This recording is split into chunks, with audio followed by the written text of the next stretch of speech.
Welcome and thank you so much for joining us for the last session of this wonderful conference of 2021. Just to remind you, the session is being recorded, and by attending, you've given your permission for this. Please mute yourself when not speaking, obviously, and if there are participants on the phone in the meeting, please know that *6 will unmute and mute you. For networking purposes, we ask that you please change your name by hovering over the menu beside your name with the 3 dots. And please note your name, your co-op or organization, and your preferred pronouns. Please use the raised hand or chat box to indicate that you have a question or want to add to the discussion so that the facilitator knows. And last but not least, please note that there is simultaneous interpretation, French and English, for this session, provided by Co-op L'Arjot. You will need to select a language bar from the Zoom menu in order to ensure you always hear the presentation in your preferred language. Even if the presentation is in English and you want to listen in English, you must select that language. So, thank you, Jared. Moi, je vais maintenant expliquer l'interprétation en français pour les francophones. Puis, vous allez voir en bas de l'écran Zoom, à droite, une icône qui dit interprétation. Si vous voulez la voir en français, vous cliquez puis choisissez le français. Et si vous voulez écouter la langue originale, vous pouvez le laisser fermé. I will just add as well that any bilingual participants can just leave interpretation off and then they will hear it in the original language. Over to you again, Jared. Thanks. Thank you, Hazel. Before we begin, we obviously would like to do a land acknowledgement, as we can never know where we are going if we don't know where we are. So the Canadian Worker Co-op Federation gratefully and respectfully acknowledges the traditional, ancestral, unceded territories of Indigenous peoples whose presence reaches back to time immemorial and on whose territories we live and work. CWCF recognizes that land acknowledgements are not enough.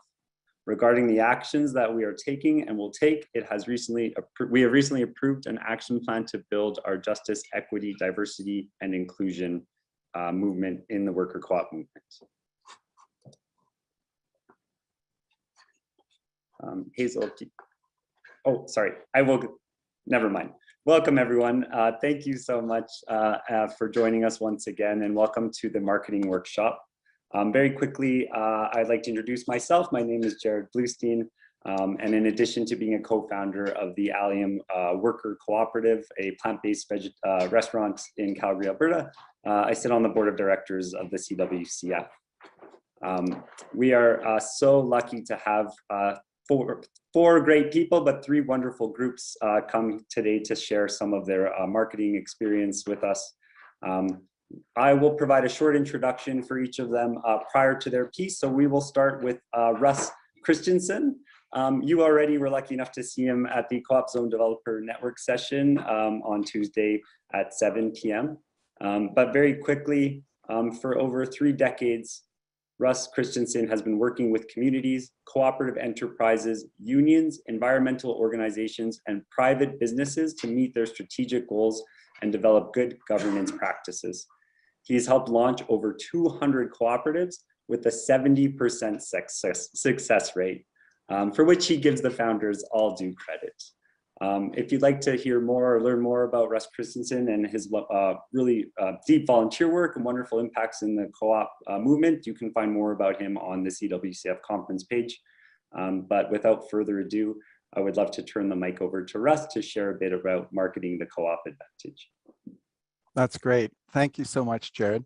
And welcome, everybody. It's a pleasure to be here. I'm going to share some PowerPoint slides, so I'll do that now. I'm also looking forward to, hopefully soon we'll be able to meet in person again. I know the CWCF is hoping to have the conference in Vancouver. And I was just saying to my life partner, Heidi, last night, how much I miss being at conferences and being with people. And I'm glad we're able to do this, but it's not a substitute for being in person. So marketing, that's what we're going to talk about today. And I'm also going to be talking about marketing specifically for worker cooperatives and also just cooperatives in general, because I think there is a co-op advantage in terms of marketing. And it really depends on how you target your audiences in terms of who you're trying to communicate with.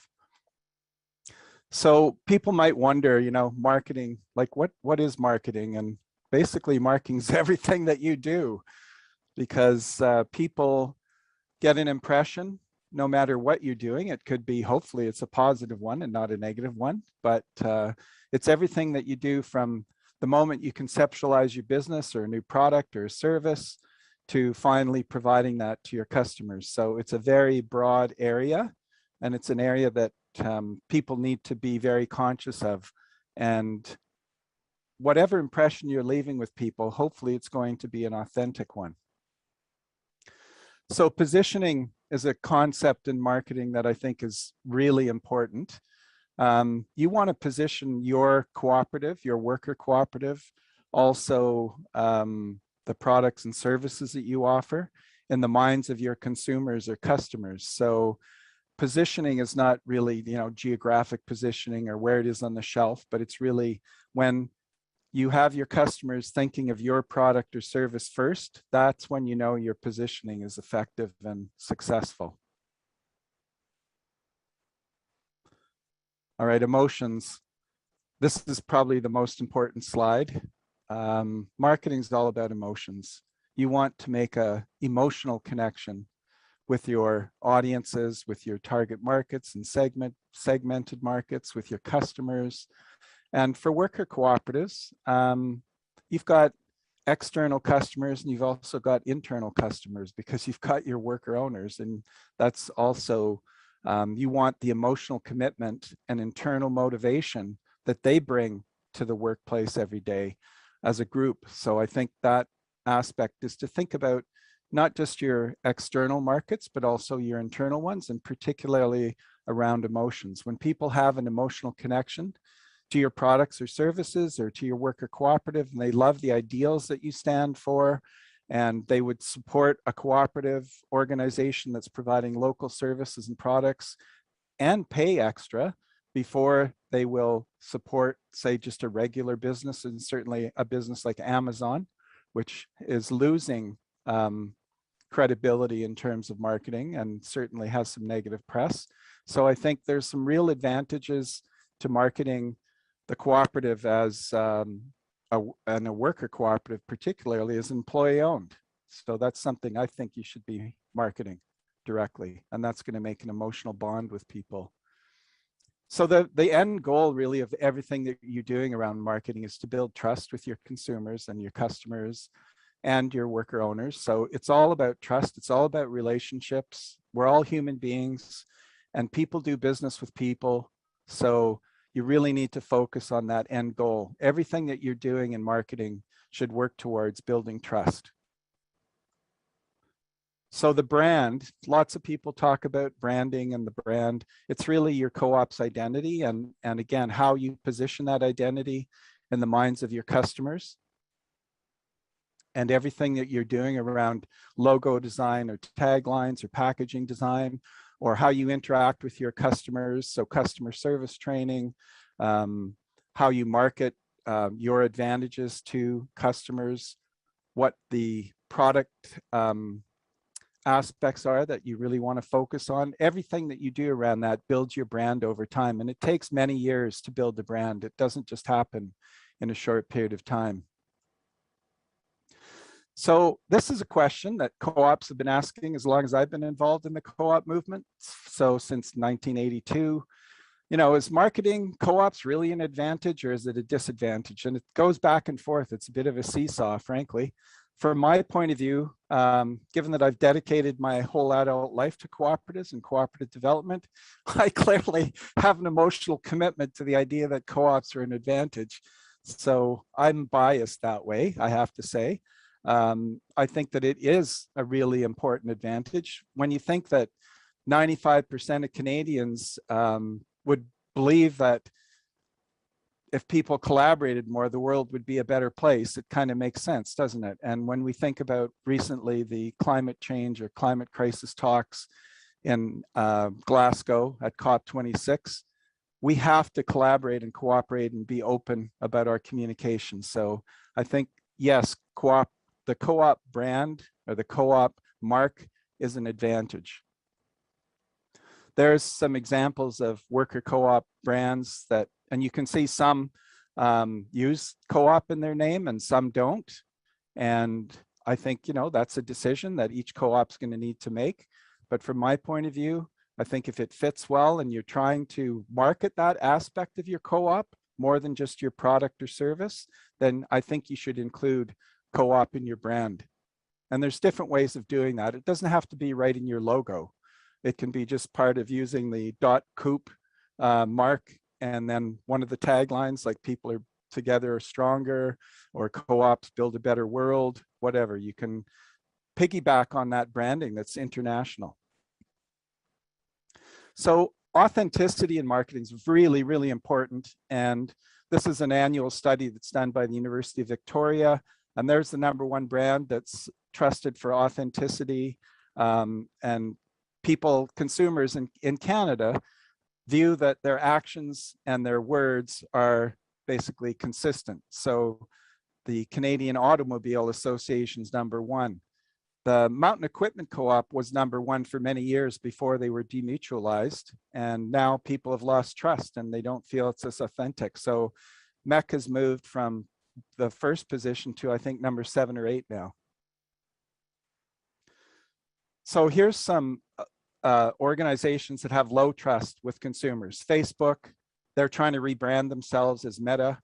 Instagram, Snapchat, Twitter, Facebook and Instagram are the same company.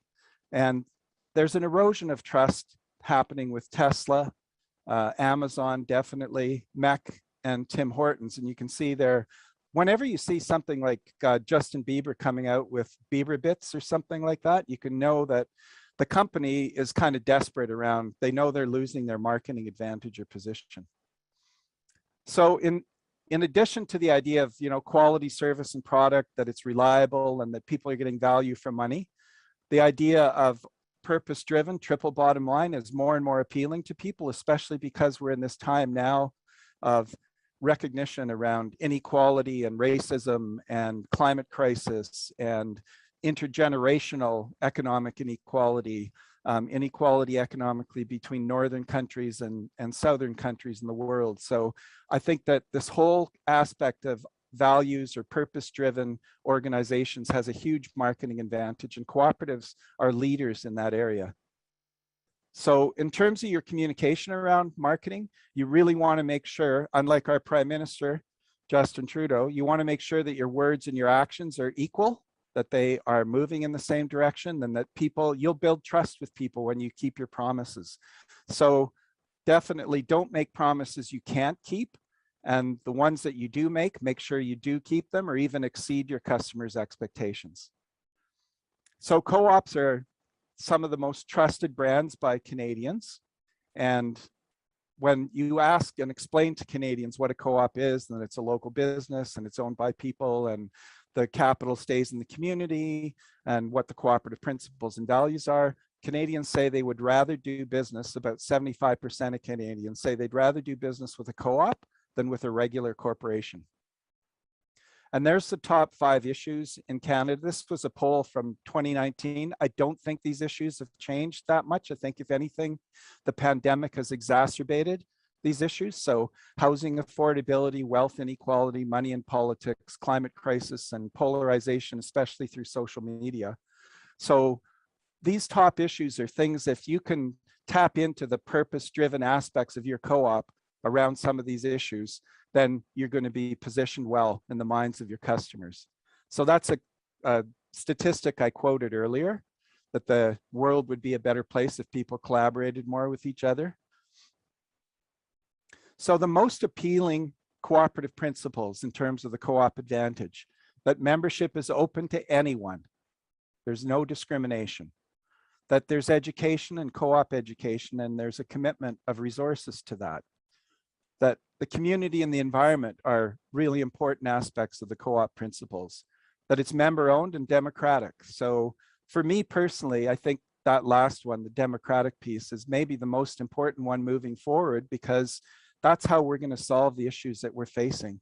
Those issues that I talked about before, the housing crisis, the climate crisis, inequality, racism, sexism. We need a democratic society and democratic institutions to solve those.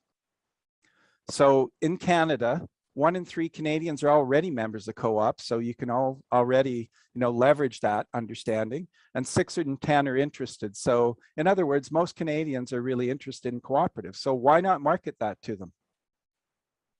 So in terms of your marketing plan itself, you need to focus on your brand strategy and positioning that brand in the minds of your consumers. The 4 pillars of your purpose-driven cooperative organization as a worker cooperative.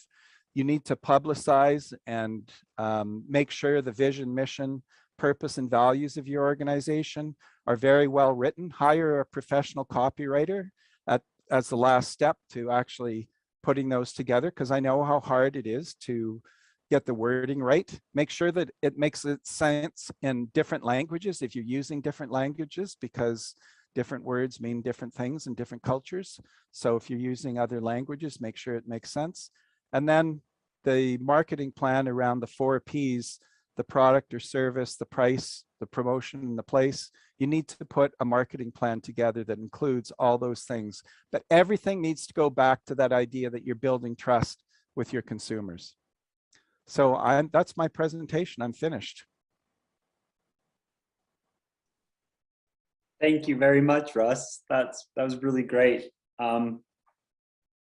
If I can share, I recall a while back listening to this presentation by the comedian Bill Hicks talk about how horrible marketing is. He's a really great comedian from the 80s. And he had this one terrible skit all about how marketers should basically off themselves because they do no good in our world. But I think what we're all probably realizing is that everything is a tool and it depends on how that tool is used. And so it's so great to remember that marketing can be a very powerful tool to help promote good action, community action in the world. And if we market well, if our intention is in the right place, then it can only be used to help improve our communities and our society. So thank you very much for reminding us all about some of the most important pieces to focus on in our marketing for our worker co-ops. Well, speaking of doing great in the world, up next we have David Thuss and Emma Magana, from London Brewing Co-op, and they were the winners of the 2021 Worker Cooperative Best Practices Award. And we are so lucky to have them join us today to present their best practices on organic local messaging. So without further ado, David and Emma, please take it away. There we go. Thanks very much, Jared. I'm just going to quickly share my screen. And there we are. Folks should be able to see that now. It was great that we had sort of Russ leading into our conversation right now about what we've been doing on marketing and how it's evolved since we started up in 2014.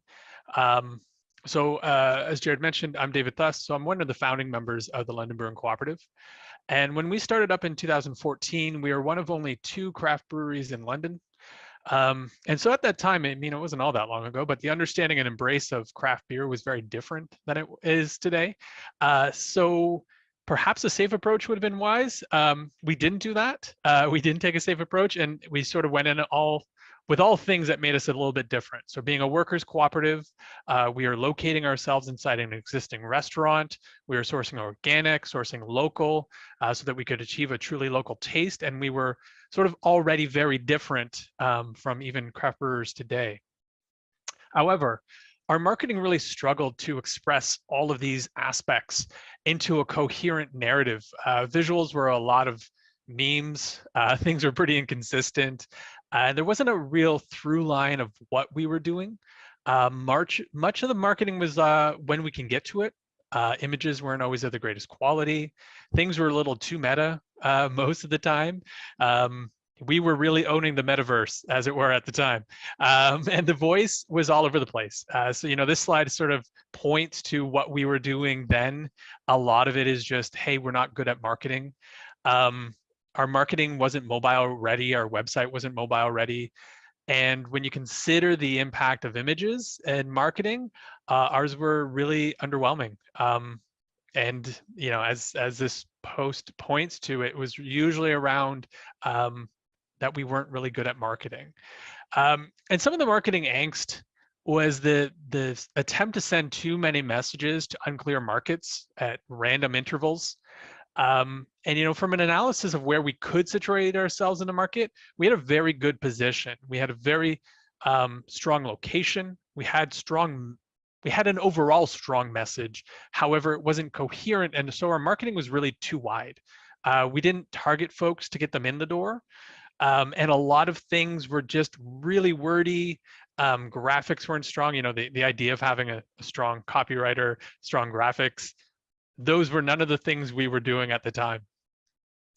So we wrote a lot, but we didn't always bring action for the folks to come in and grab our beer.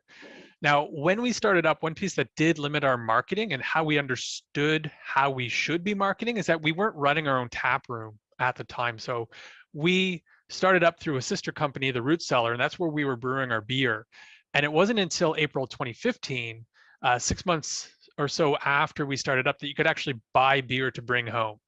And that was only once a month on a Sunday for a very limited window. Perhaps smart marketers would have realized the value of marketing this scarcity, but we never did that. And again, you can see here, I love my daughter. Was she the most appropriate person to throw into an ad about our take-home pop-up shop? Perhaps not. Will she sometime in the future say, "Really, Dad, did you do that to me?" But it really was an issue of trying to find that voice.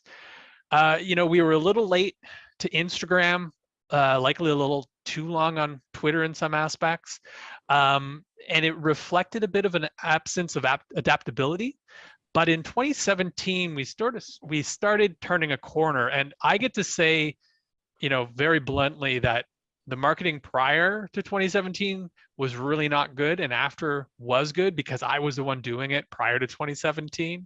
And starting in 2017, when we moved into a new space and we started hiring more folks, they were doing things like even just some simple graphics pieces, like using Canva to generate some more eye-catching images. And in May 2018, we did update our branding, and we saw the effect with a more coherent who we are for people. We adopted London Brewing as a shortened version of our name, and while keeping the barrel as our primary visual, we updated that as well. So you can see in this current slide some of the new visuals and how things look, as well as some of the marketing around, hey, we have a new website, a new logo. We really were able to then sort of focus in and simplify our message to local, cooperative, sustainable. This is also when all of our cans and a lot of our marketing had worker-owned, locally grown. It was a hard decision to drop cooperative from the operating name. And the conversations with people across the brewery, and when we announced it, it wasn't visceral. There were those who said, don't care for you dropping the co-op piece.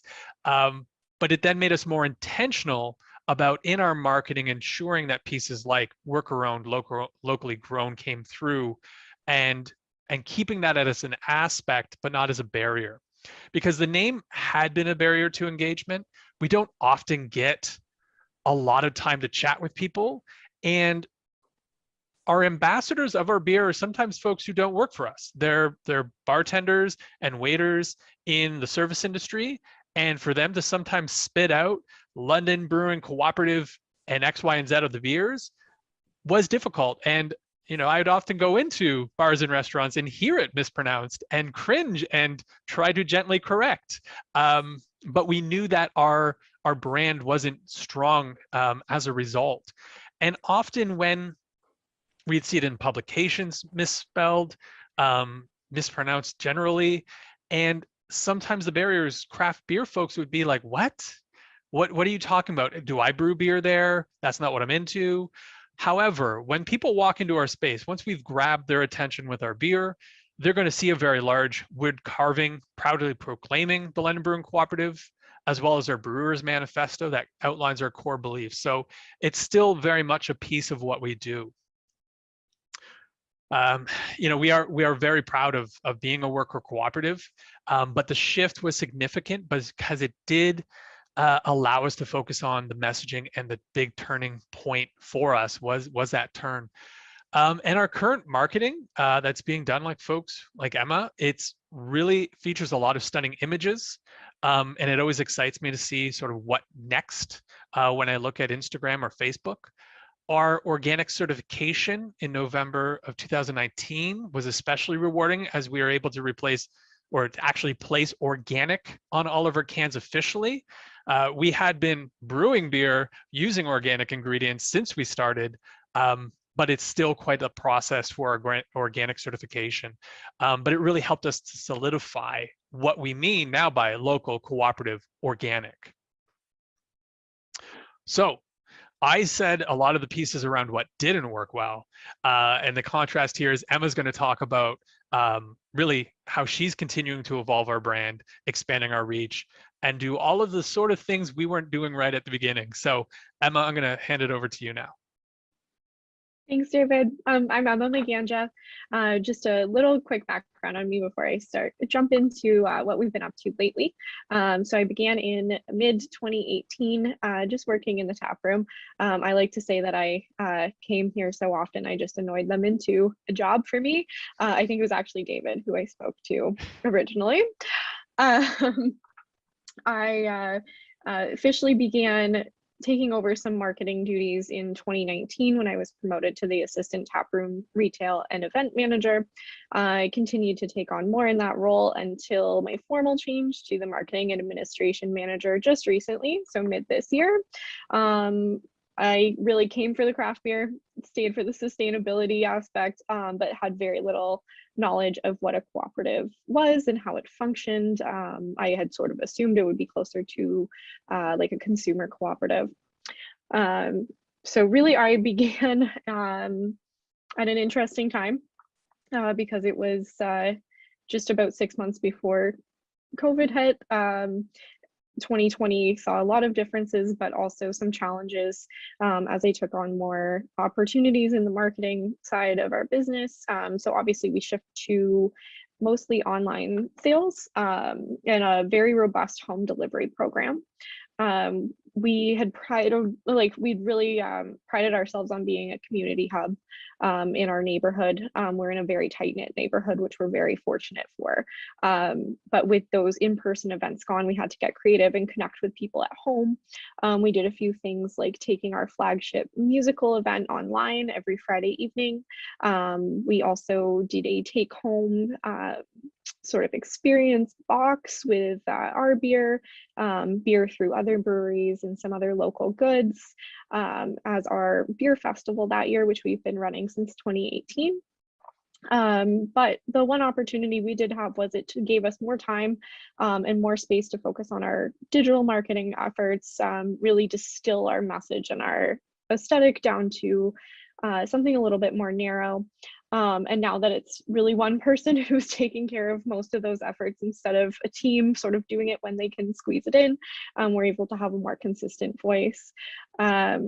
But that was our big opportunity there, was tracing things digitally since all our business was digital. We were obviously very eager to get back face-to-face with our customers. So earlier this year, so spring 2020, we had a great opportunity to start selling our beer through farmers markets. So Ontario allowed that, I believe, in April this year. We were contacted very early on by a farmers market in nearby Ilderton. It's just about 20 minutes away from London. We also joined Covent Garden Market in downtown London and saw quite a bit of success there.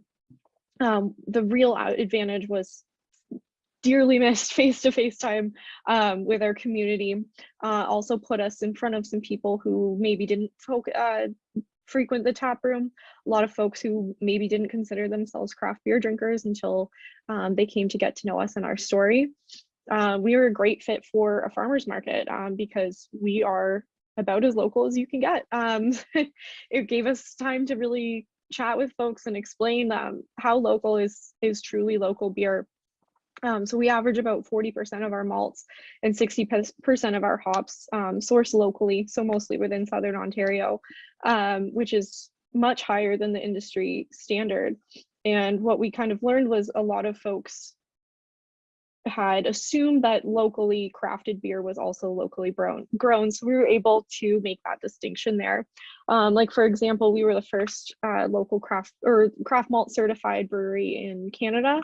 And to certify yourself as that, you only need about 10% of your malts locally sourced. So we're already way exceeding that. It's not an easy thing to always convey digitally, so having some FaceTime was great for that.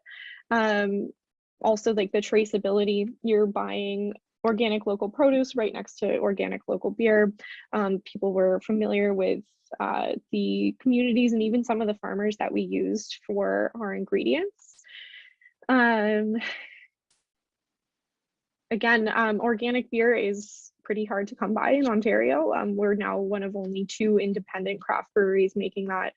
So another great opportunity to reinforce that with our customers. And it was a great learning experience for me to find those points that we can convey through our regular marketing going forward. Also cooperative education. After COVID or during COVID, we noticed a lot of people did have an increased interest in the working conditions of service industry workers and frontline workers in general. It was a good chance to explain what our cooperative was, how that makes a difference for our staff. Again, like our staff is on the front end mostly part-time.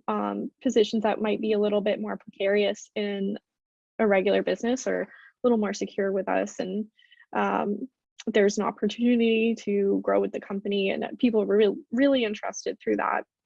And overall, just a very fun, kind of novel beer buying experience. Who doesn't like buying beer in a parking lot at 8 a.m.? All right, next slide, David. Thanks. Okay, and then moving forward through 2021, we were lucky enough to return to some more in-person taproom activity. We also saw sort of a drop off with our online sales and less of a dependency on our online store. So we had our Truly Local Craft Beer Fest. You can see a photo of a couple folks in front of a draft trailer there, in person for the first time since 2019, obviously in a reduced capacity. We always consider that one of our best days for the year to communicate what we're doing. Every beer on tap at that festival has to have a local component, and we did find that it was actually pretty difficult to find. So it sort of made folks think about what is in their beer and where it's being sourced. Yeah, it's who doesn't love a beer fest? So it brings people in with a variety of beer and kind of keeps them there with the messaging, and they learn they leave with a much better idea of what we actually do. So this year's obviously been an improvement in our marketing efforts and what we're able to do. Very back to focusing on the experiences that we're creating for folks instead of just the product itself. Able to tie that into taproom events. We've continued forward with our music program, which has really been a staple in our community for a very long time. But what has been difficult, and especially since from when I began my journey with marketing here to now, is now that we're tracing less things through our e-commerce store, we are back to tracking impressions and not just click-throughs and sales, which are very easy to track and collect data on through our digital marketing, our newsletters. We can trace trends obviously in the tap room and at in-person events, but we are now back to sort of the emphasizing impressions over just click-throughs. And looking to 2022. So we have a plan and we have a team for the first time ever. We have a budget set ahead, a team. I use the term loosely, it's really 2 of us, but 2 is better than 1. And we will be operating from a more formal plan this year, sort of incorporating what worked well during 2020 and early 2021, what worked well before, and the ways that we wanted to expand into the future. So we'll be working from that this year. Keeping those COVID era things that worked in mind. We'll continue with our online presence and digital marketing. It also gave us a broader reach across the province. We're now shipping province-wide. We're in 100 LCBOs across the province as well. So increasing that awareness across Ontario and not just through London. And then focusing again, really honing in on our local cooperative organic messaging. Again, for the lessons we learned at the farmers market, folks don't always know what that means. We're going to really focus on what we're doing because at the end of the day, it's hard to do. And then another focus that I would like to call pumping our own tires. David always says that we're a brewery founded by introverts, and we can be a little hesitant about celebrating what we're doing and sort of promoting ourselves. And what we're doing is really exciting. It's very different. And honestly, it's really, really difficult to do. And we need to reinforce that through our marketing and our messaging and honing in on what we do, because next slide, David. We make very different beer. That was a little less dramatic than I wanted it to be, but that's everything. So yeah, going forward, that's one of the slogans we've been using along with our local cooperative and organic messaging, and worker owned, locally grown. Oh, jazz hands, I see that. There we go. So that's me. Thank you everybody for having us. And thank you for the award yesterday. Unfortunately, I wasn't able to jump in on the AGM, but that's very exciting. Thank you so much, Emma and David, for sharing your journey and evolution of the brand over these years. And congratulations again to you and your whole team. And I really hope we can see some of your beer out west sometime in the near future. That would be great. Well, moving on, last but not least, we have a presentation by Isabella Robinson from the Molotov Communications Co-op in Montreal. Isabella has more than one trick up her sleeve, project manager in her mind, but community manager at heart. She navigates the communications world with disarming ease. She has managed the social networks of several political figures who have become popular through her work, and has piloted digital and mobilization campaigns in both Canada and Australia. Today, she is putting her talents at the service of our partners. And Isabella is kind enough to join us today to talk a little bit about storytelling and how they found their niche. And I think this can be, if I can be so bold to say, very easily tied to the marketing advantage of cooperative enterprises. Really important that you are able to speak about what your niche is and how you found it, and to be able to really communicate. Storytelling is, I think, a fundamental piece of marketing. So we'll turn it over to you, Isabella. Thank you. Thank you very much. So hello, I'm Isabella, and I'm based here in Montreal on unceded Mohawk territory. It was difficult to sort of decide what we would do for our presentation, how we would like to present Molotov, because I would say that as a marketing agency, the best marketing we do isn't always for ourselves. But and also let's be fair, let's establish that marketing itself can be seen sometimes as a tool of evil, and we've tried to make that a tool for good. So I'm going to share my screen with you, and I hope you can see this. Also, juste pour préciser, si vous êtes francophone et vous souhaitez poser des questions en français, n'hésitez pas, je peux vous répondre en français aussi. Mais j'ai préparé la présentation en anglais. So I'm going to talk a little bit about storytelling, but also finding your niche, because one of the things that Molotov sort of set us apart is that, you know, as mentioned before, marketing and the marketing world is seen as something that is rather almost, it's very corporate. And one of I guess the holes that was assessed, like when Molotov was founded, was there was a hole in the market for left-wing communications, and we've sort of unapologetically, from the day our co-op was conceived, was to basically say, okay, we know which clients we want and we know which clients we do not want, And from the get-go, we've been very clear from that in terms of how we describe ourselves, how we talk about ourselves, and the sort of projects that we went after. So to give you a little bit of an idea, Molotov was founded basically when at the time where Québec Solidaire wasn't a very big political party, it was founded, in fact, to sort of fill the void, but also fulfill the needs of Québec Solidaire amongst other groups.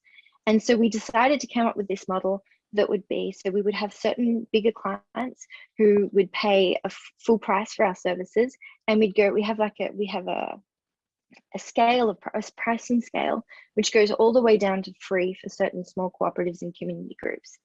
And so this is something that obviously is a very important part of our story. As you can see, if you go to our website, we have all sorts of slogans around the website. We really do, we're not here for the money, we're not for profit. We're actually the only worker-owned, non-for-profit communications cooperative in Quebec. There is another communications cooperative, but it's not worker-owned. And, you know, we all throughout our website, all throughout our story, we talk about who we are. So, you know, we're unapologetically feminist, we're unapologetically inclusive, and we're committed to, you know, taking on environmental projects, we're committed to taking on social progress. And so that, I think, is very much how our storytelling was structured. And it's really interesting, we recently redid our branding, we changed our image, we changed our website, and we included things like, you know, we started providing services in English. And since that happened, we actually have started getting contracts and clients that we've had to have discussions and meetings as a group as to, do we want this sort of client? Because it might be seen as a client that's not necessarily within our, I guess, within our values, because it might be a client that does something for profit, or it might be a client that you know, maintains certain views that don't necessarily fit with the ones that we like to promote. So that's kind of, I think, where that goes.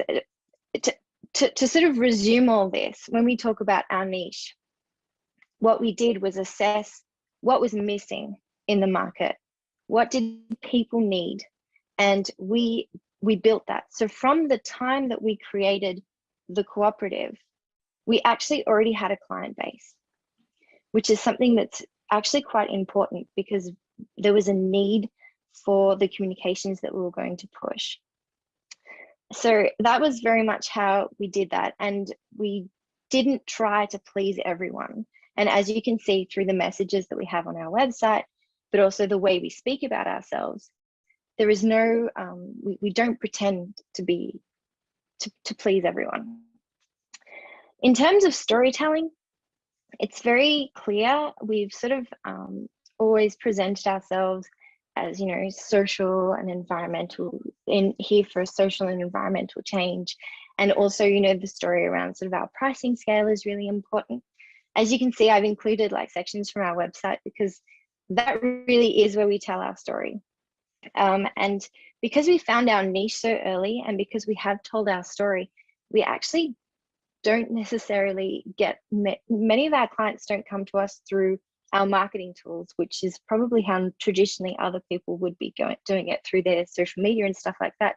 We get them through word of mouth, but we get them because people know who we are, because we are the only people like us in our domain. And so these are just a few more images, but I'm going to show you now a few of our favorite projects, because these are also, I guess, our best marketing tool is the marketing we do for other people rather than the marketing we do for ourselves. So these are some of our big projects recently. We did the NDP in Quebec campaign. So you can see here, if you live in Quebec, I'm sure you saw it. We also have examples that we did. This was I think it was a really small scale project we did, but for an M&A, Catherine Dorion, and also a Liberal MP, and it was about stopping hate speech in the Quebec media. And then we have some examples here. So we've worked with like Intersyndicale des Femmes, which is like a collection of unions that promote women's rights in Quebec. And then we also have, to the right, we have Piéton Québec, which is an organization that fights and with it just tries to get people to walk, but their campaign is to make people realize that, you know, when you're walking in the street, for drivers to be careful. And these are ones that we've done. So here on the left, we have a really big campaign that we did for a union, for la FTQ, which is one of the biggest unions. I think it is the biggest union in Quebec. And on the right, we actually have one you see with the megaphone and the flowers. That was a project that we did pro bono. And it was to try, and it was a collective of organizations that wanted to bring peace to Montreal North, which was it was very much left to its own devices during the COVID crisis, and then there'd been a lot of like gun violence during that period afterwards. So we have a very, I would say, strong visual identity. Often people recognize what Campaigns Wimala does, and people will say, without us necessarily talking about our campaigns, oh, did you do this campaign? Or people will come towards us and be like, we really like this campaign, we'd like something like that as well.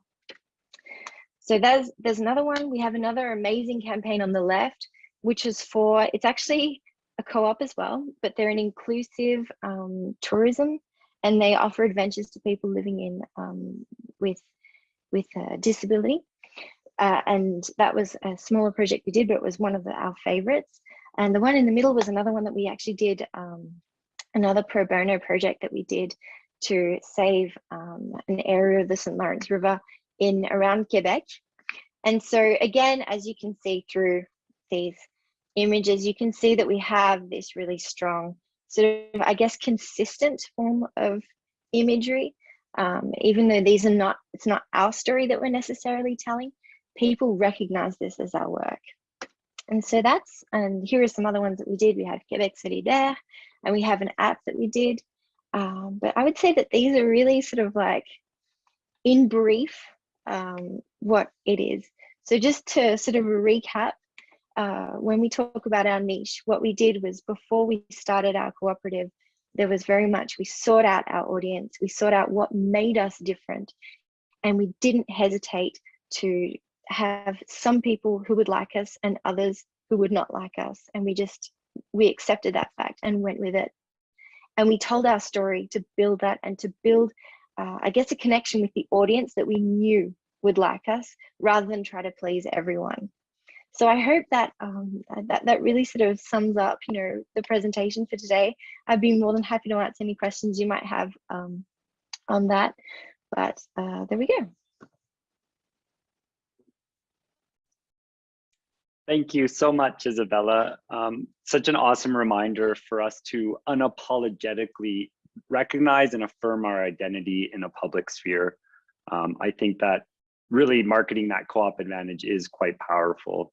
And I think we could go to a question period pretty soon here if anyone wants to. Hazel had asked if I share a little bit around sort of the allium piece, and that was actually Isabella's presentation really made me think a lot about how we at the allium you know, definitely rely on things like social media, but the story of being a worker cooperative can be quite powerful. The story of our ethical commitments, the story of our supra-economic commitments can be a very powerful marketing tool. You know, I am located in Alberta, and arguably we have a bit of a, I wouldn't say a backwards political atmosphere, but it's, you know, that story becomes a little bit more exciting maybe in a place like Alberta as opposed to a place like Quebec. But regardless, I think it is an exciting story. And when the allium was forming, and you know, we found that mainstream media really reached out quite a lot to speak to us about our structure that was so fascinating to so many media outlets, all the way from, you know, CBC and you know, the sort of daily local papers, but also like a lot of those, there's a lot of, you know, small media groups that make constant publications online now. They just want to republish information, stories from all over Canada. And so we got a lot of uptake from these organizations when we first opened. And we found that that was one of our major marketing tools, was to speak about our co-op, our commitments to building a stronger economy, a group of solidarity between people, and really caring about workers. And I think that one thing that many people are starting to realize is our economy obviously is not working. And so when you can speak about that, not in just an abstract way, but in a practical way, and start to show people the actions you're taking to address that, it becomes such a powerful story. So, you know, we definitely relied on, you know, mainstream media, but we also were really lucky to reach out to a lot of local radio, local media, campus radio. We were, you know, had a lot of guest spots on air when we first opened.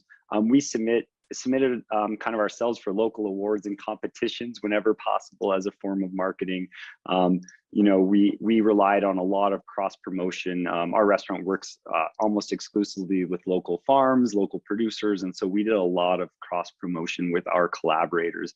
And I think relying on your collaborators to help promote one another is also a very powerful tool that you can use.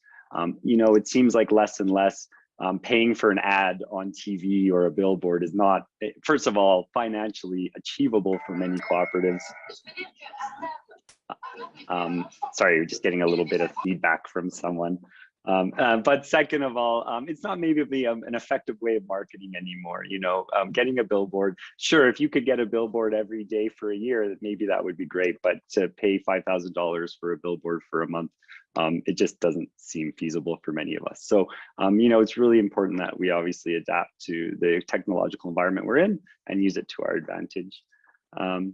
Well, I'll stop blabbing about the allium, and I would love to open up the chat to any questions that people may have of our panel, of our great presenters today.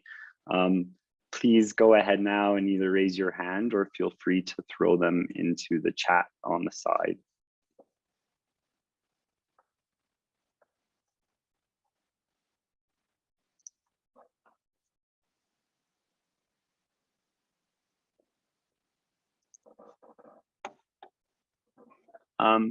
Maybe, oh, and yes, please, Hazel, go ahead.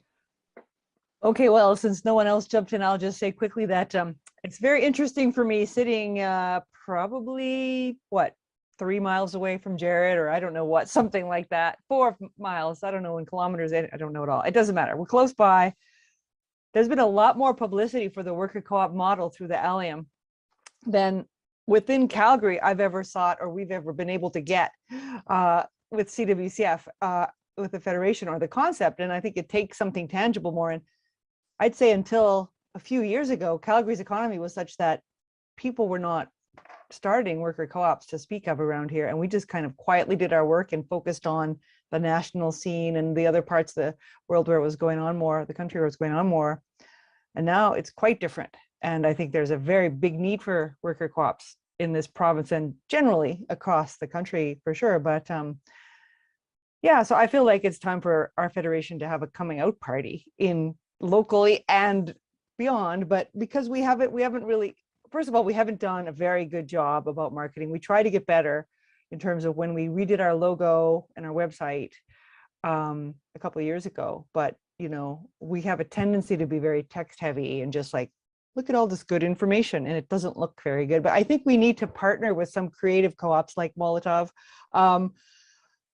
that kind of a thing, and figure out how to up our game so that we can get the message out better. But thanks, Jared, for all you've done to get the message out around here, because it has been great coverage. And I did drop in the chat about the Avenue magazines putting your top 40 under 40, which also promotes the allium. And it's a great story about you personally too. So thanks for all you're doing. Thank you very much, Hazel. That's very sweet. Isabella, please.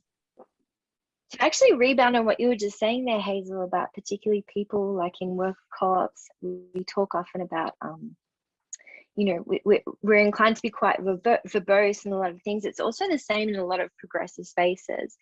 And that was something that Molotov really noticed when we first started up the cooperative, was that we noticed a lot of particularly community organizations and also, but also, I guess, left-wing political parties we're inclined to have these long but also the climate movement is a perfect example where people will talk about all these statistics and talk about all of these really, really difficult concepts that most people, it's not that most people don't understand them, it's that most people don't have the time to listen to that. And, you know, one of the things I think that we've really managed to do and apply in our work, but also what we've really tried to encourage our clients to do, is to find really easy, tangible ways to explain, like, okay, like climate change is this big, huge, thing that we talk about, and there's always a scientist talking about it, and it's very confusing. But actually, if we said that renewable energy will lower your electricity bills, that's something that has a huge impact on someone's life. And so it was very much trying to encourage, in basically when we create our marketing strategies, encouraging organizations that are inclined to talk about things a lot and be very passionate and be very, very educated on these, to be able to reduce what they're saying. I'm actually a social media strategist. And often one of the things that, I tell people to do is that people looking at your news feed are going to be distracted. They're going to be watching TV, they're going to be cooking dinner and also talking to their partner at the same time. And so if someone who cannot understand your caption, if it's not written for someone who's aged 7 to understand, they're not going to stop, and they're certainly not going to interact with your caption. So I think that I should have mentioned this before, but part of the storytelling is making sure that it's really accessible and that people can understand it, but also that it's attractive. And I would say that's really one of the goals that we've had. And yes, Alana, it's absolutely addressing pain points, but identifying, yes, it's identifying and addressing them and giving a really simple solution that makes people not necessarily need to think any further than just clicking on buy or clicking on apply or whatever. So yes, it's a great point. Thank you, Hazel, and thank you, Jared. Yeah, I mean, that old adage really holds true. You catch more bees with honey, in the sense that, when I first was sort of writing the business plan for the island, I think I had the word anti-capitalism in there something like 35 times. And I was really outspoken about it. I was like, I'll never be able to take this document anywhere and get a loan. Like, there's just no way. But I wanted it to be like just so true to what the intention was. And the intention was to address what I thought and what I still believe to be fundamental structural issues of our economy.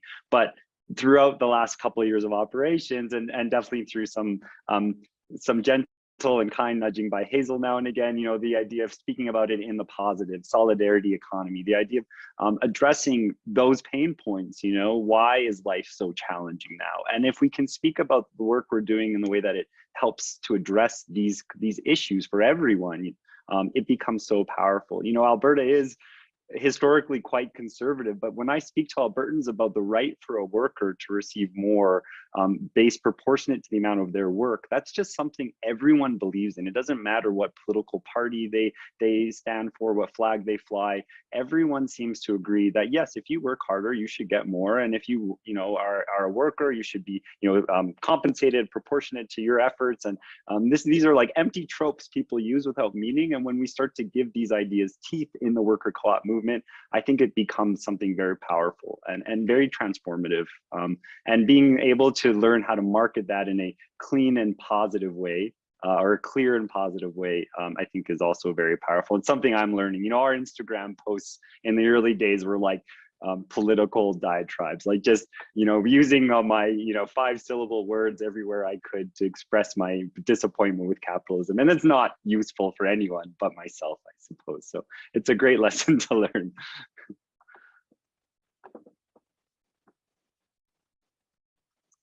Did anyone else? Oh yeah, I think I saw a hand go up. Yes, Ray, Rue, I apologize if I mispronounced your name, and then Russ. Yeah, whoops, can you hear me? Am I okay? I'm not sure if this mic is working. Oh, okay, so I'm Rue, I'm from La Siempre, excuse me, La Siempre Cooperative. We're best known for our brand Camino, the chocolate and sugar and cocoa powder stuff. Russ had a little clip of our logo in his little presentation showing the Camino brand, which regretfully the Camino brand doesn't highlight that we're a co-op, but it's in our name. In our cooperative name is La Siempre Cooperative, and I think we do the best we can to try to promote other cooperatives. I can throw a link on the chat as well. Our webpage has we're hoping we bring people to the webpage for the products, and then they'll see that, oh, hey, this company's a cooperative too. We've also recently added a little co-op logo to the top of all of our packages. It's a little Canadian flag with co-op in it. That all of our products are eventually being rebranded to include that co-op logo to drive home that we are a cooperative.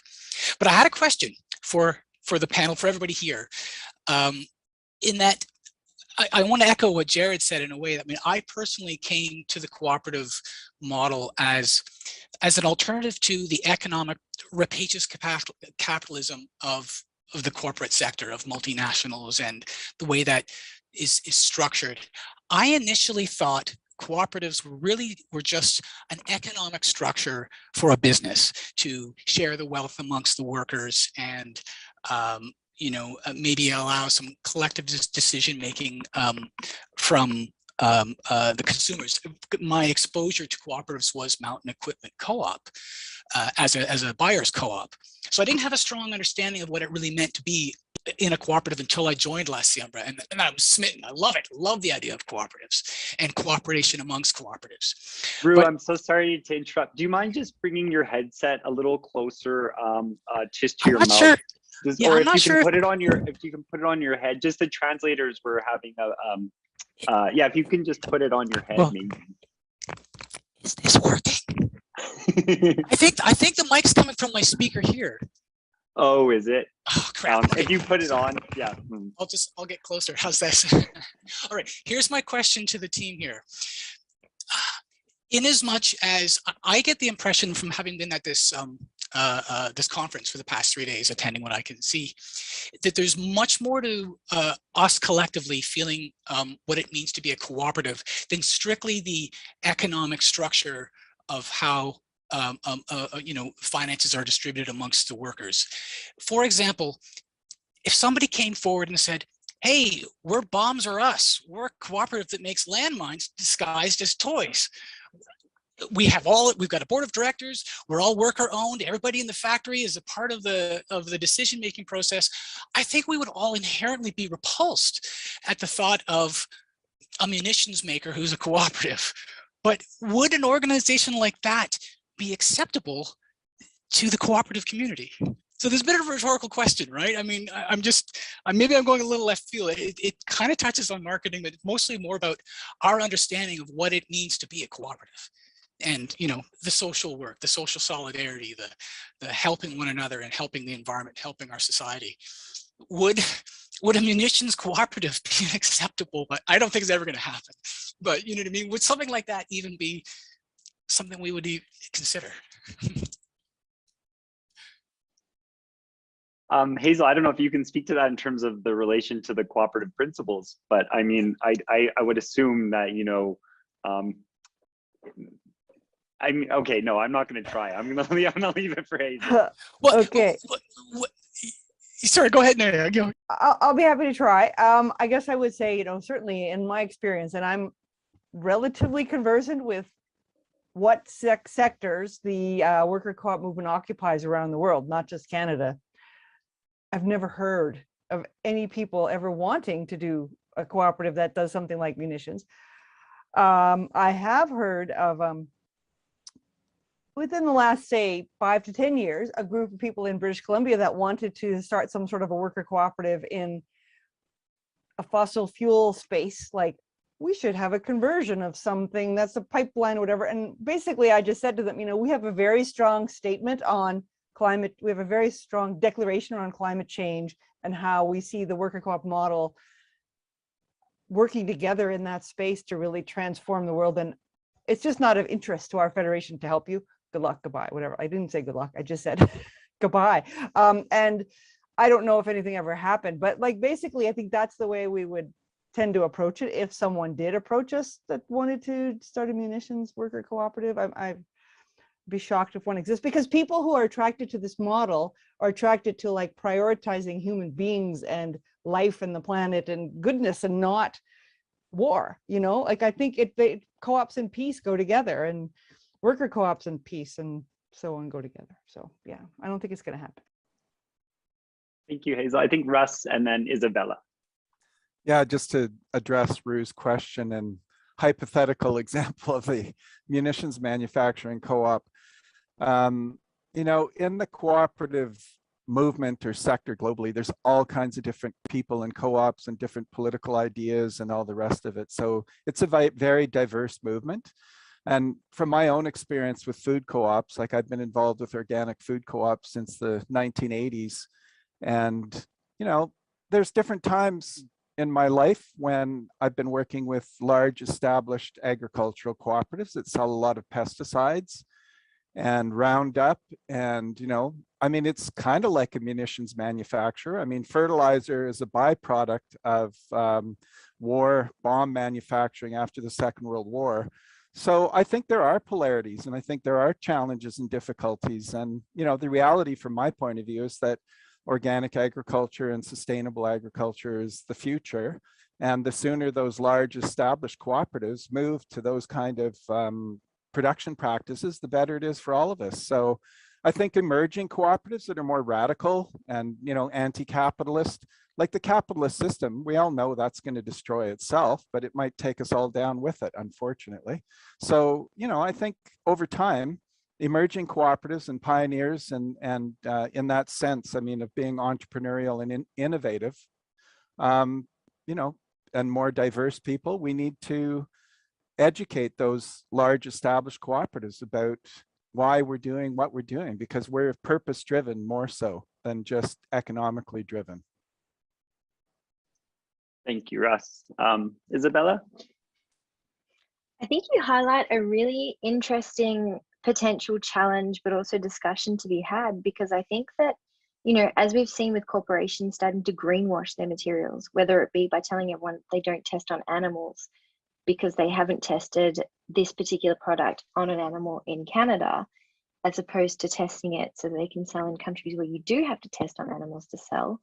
I think it's going to be really interesting as a discussion and to watch the evolution of this, because I wouldn't be shocked if we start to see corporations start to market themselves, I guess, like social washing, or, I mean, I don't want to call it red washing, because I don't think that a corporation will ever go there, but I think that there'll definitely be an element to reflect upon how do we as people who promote this sort of model of equality, but also of social change and an anti-capitalist movement at the end of the day, how do we engage in a potential, I guess, you know, overtake from major corporations? I think it's something that will happen.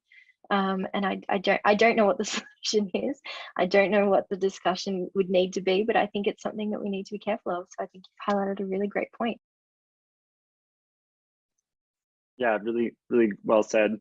And maybe I can just add to the idea that, you know, generally we've been more firm in our identifying this as a solidarity economy. And if you think of kind of the antonym of solidarity as being discordance or disharmony, I guess, you know, if you want to identify what you are, market what you are, if you're about solidarity, you're about unity, then you'll probably try to avoid those things that are discordance, disunity.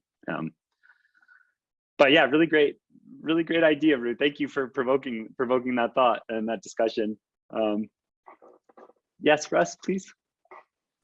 Yeah, so I had a kind of a provocative question in a sense. I'd like to hear what people on the panel and other people in the audience have to say, what your opinion is on the use of social media as marketing tools, because we're all aware now, I think, of surveillance capitalism and some of the very negative impacts that social media has on many people in the world and how it's polarizing our societies around the world. And I would say that it's an anti-democratic impact on a large scale.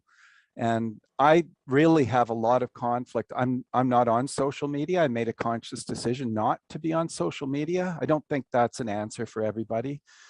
But I know for our own, we have a local cooperative there in Theatre Cooperative, and we've had quite a bit of pushback because we have to have vaccinated people coming to the theatre, and we've had really nasty comments from people in the community who live here, and we're in a small rural community, about, from anti-vaxxers, and I think probably some Russian bots and anti-vaxxer bots too, but whatever. I'm just wondering, my question is, what do people here on this panel and other people in the audience, how do they feel about using social media to market your cooperatives? If I can speak to that just briefly, I mean, certainly for us, a lot of the connection can happen there, but Russ, the sort of visceral that you get as well, which can be really affecting to those who have to read it. So, when I think of things we've had at the brewery, we had the Prime Minister visit, and we are pro-democracy, not necessarily pro any particular party he represents, but we were, and our messaging has always been around pro-democracy, and yet what we received back on social media and elsewhere, I couldn't imagine many of those folks walking into our space and saying that to a person's face. I think that is what is really damaging that I think about social media. We talk about, and Emma's been doing a great job about, really trying to connect with people. Yet what we do see obviously on social media is this real disconnect, and that people spout things and say things that are, again, we can brush it off to some degree, but it is these continuous, comments that you get and have to read through. It does make me question the value of social media, but as well as, the ownership of social media, certainly Facebook, Instagram, but I don't think we have a good alternative that we would be able to find that same kind of engagement with. Yes, good point, David. Really stuck in a sort of ambiguous situation. I think Alexandra next, and then Emma, and then Isabella. I kind of feel like the discussion's getting a bit off topic, but of course I can't resist jumping in. I think if you reject social media out of hand, you can just forget about marketing cooperatives of any kind to people who are under 30. It's just not, social media are so ubiquitous, and young people are active social media participants, and they don't, you can't paint all young people with one brush, but if you want to stick to the media that you knew when you were growing up, you're going to be cutting off that audience, and that's a really big audience. Is the future. So yeah, sure, there are abuses, but it's one could point to as many positive examples. People have used Facebook, for example, to do organizing of the sort that we all applaud. So, I'm not trying to make the case that any individuals here should get onto social media. If you're not into it, you're not into it. But if you're responsible for the marketing of your cooperative, you need to rethink that. Thank you, Alexandra. Emma?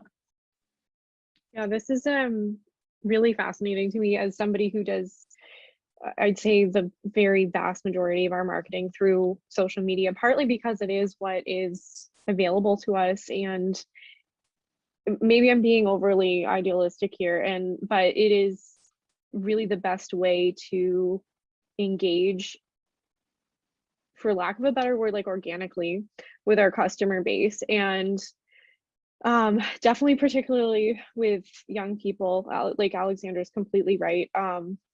As somebody who's under 30, barely, but still under 30, that's really the only way I feel like I've been marketed to as an adult. Like I think I've had Facebook since 2007, and I was 12 or 13. But yeah, it really is necessary for us. It's necessary for us. And to go on what David said, like, yes, we've had to, particularly in the last 6 months, deal with some extremely nasty comments on social media. And I have been the one monitoring that. But the one thing that we can control is the content that we're putting out, and we can tell our story and spread our message as what's the word I'm looking for here? like we can still use it with integrity, I guess. I think we have to separate ourselves from the companies who are controlling those channels and realize that really all I can do from a small business is use those things in as good a way as I can. So yeah. Thank you, Emma.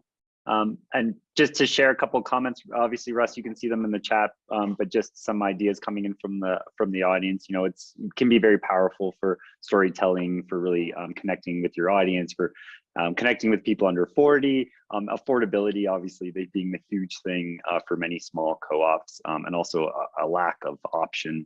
You know, all these things kind of drive many co-ops, unfortunately, or fortunately, to use social media. Isabella? You've highlighted a really interesting point because, you know, I do social media as my job, and I, you know, do strategies, and I do strategies for co-ops, and I do them for, you know, small community groups. And there is, yes, you're right. There is an element of social media, and particularly the algorithms around social media, but also what the data they collect on us and what they use that for. That there is a great element of absolute evil. You know, it is capitalist. It is extreme capitalism, in fact, you know, particularly Facebook. But at the end of the day, I think everyone has mentioned it. It is a tool that you absolutely need as a small cooperative. And in terms of like cost for result, it's really the cheapest way as well to get your message out. So having like if you wanted to avoid giving them money, the best thing that you can do is to build on your organic reach. So you don't ever have to pay for advertising, so you don't ever have to give them money. But at the end of the day, it's a tool that you really, really need, particularly if you're selling an item or a service. And it has become, I mean, Facebooking someone, messaging someone, they're words that have actually been now adopted into our everyday lexicon. We use them. It's like Googling something. These corporations have had such an impact on our lives, and they've changed things. You know, it's true that Facebook and particularly Instagram as well, they started off as platforms that favored creative, you know, creators, and it's now completely changed. And yes, it's becoming more and more difficult, particularly on Instagram, to break through. Which is why, you know, people are now more interested in things like TikTok, but TikTok will eventually become like the other platforms. But I would really say that you need this tool unless you have like a very localized small client base that you can count on, and that you don't need to have expand. You don't need to expand anymore. So that's, I guess, how I would sum that one up. Thank you, Isabella. I think we just have time for maybe two last comments. So Johnny and then Hazel. Thanks, Jared. My name is Johnny Sopchuk. I'm a worker owner from Value Co-op here in Vancouver, BC. We're an arts cooperative. My full-time job is as a union organizer, and we have two adages in the union organizing world. One is that you meet with people where they're at, and so we can critique where people are congregating, like Facebook or Instagram, and how negative those platforms can be, but that's where our communities are. So we need to be there.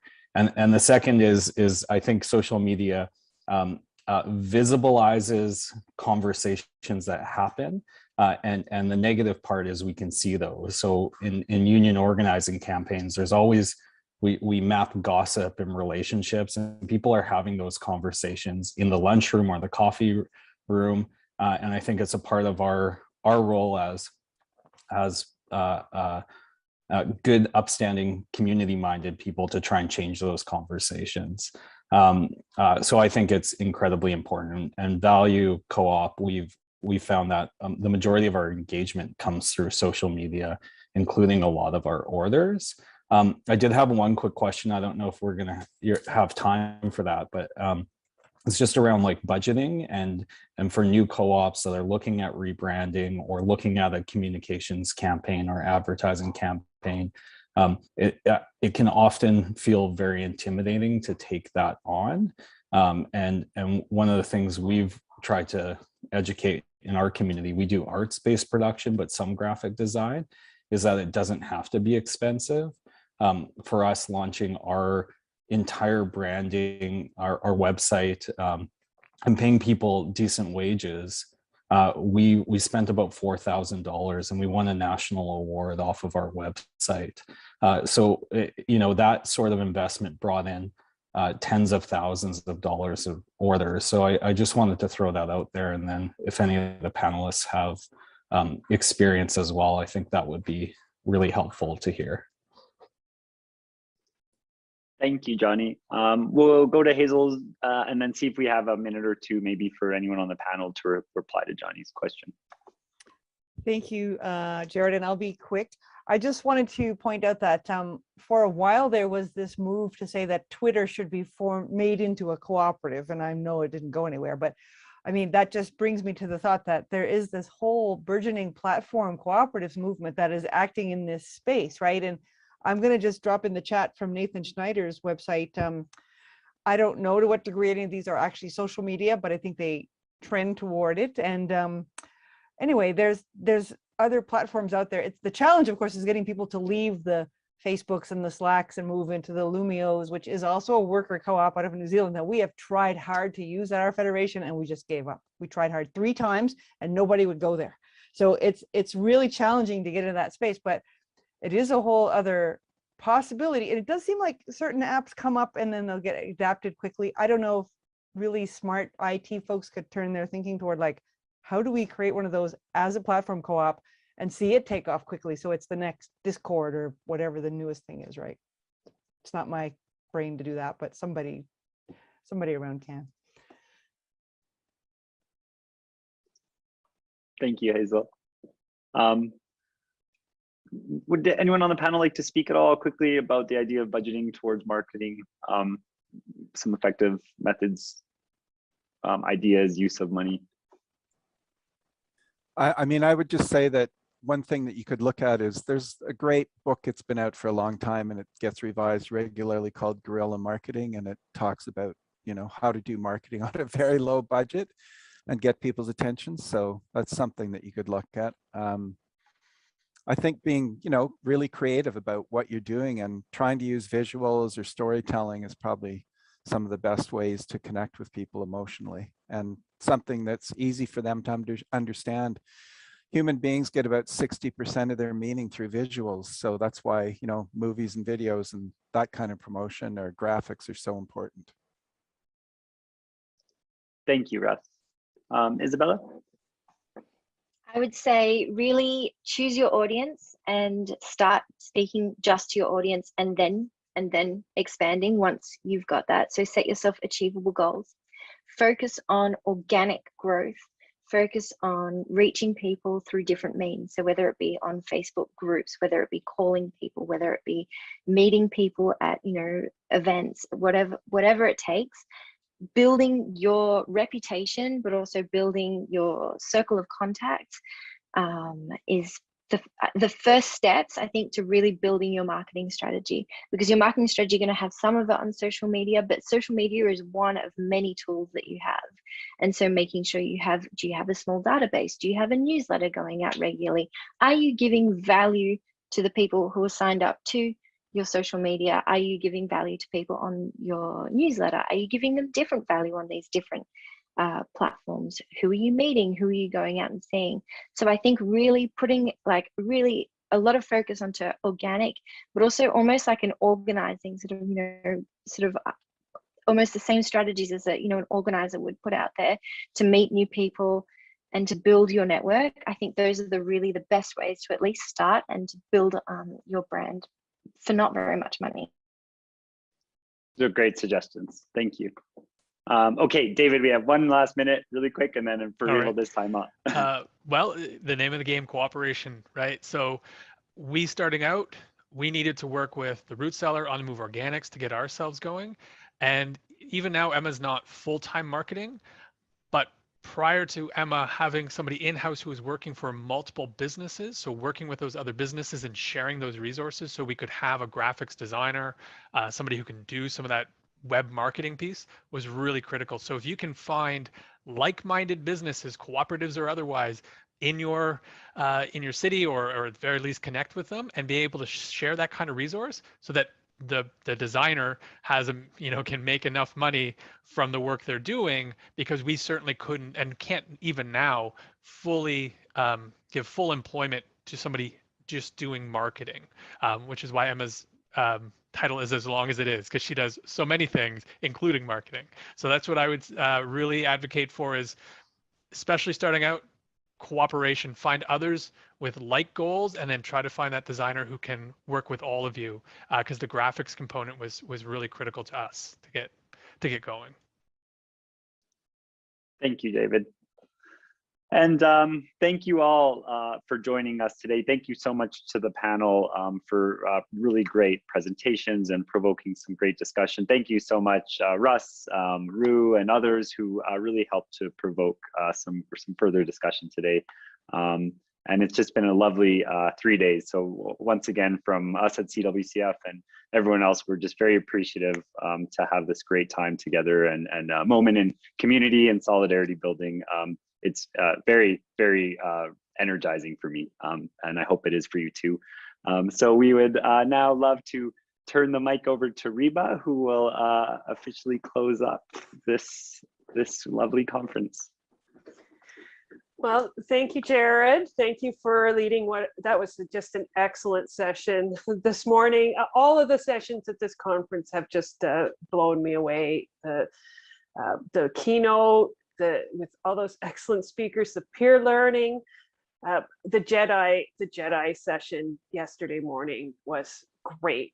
I don't know if I can say that the AGM was super, because we had to rush through it. Next year, we'll make sure that we keep enough time. Plus, if we're in person, we're going to have more time for a bit more flex, and trying to jam everything in there. I had to really cut people off, but it's just been such a wonderful event. I really want to thank all the volunteers, the speakers, the facilitators, the board, who put in a lot of time, and of course the staff, who have worked very hard and expressed numerous times that they didn't realize that a virtual conference was going to be as much work as an in-person conference, or maybe even more. So it's really tough to make sure that you have really good speakers and just keep everything going and try not to have any technical issues. But I think one of the benefits of being virtual and being online is that we've been able to have excellent speakers from across the country. And I guess I said this before, but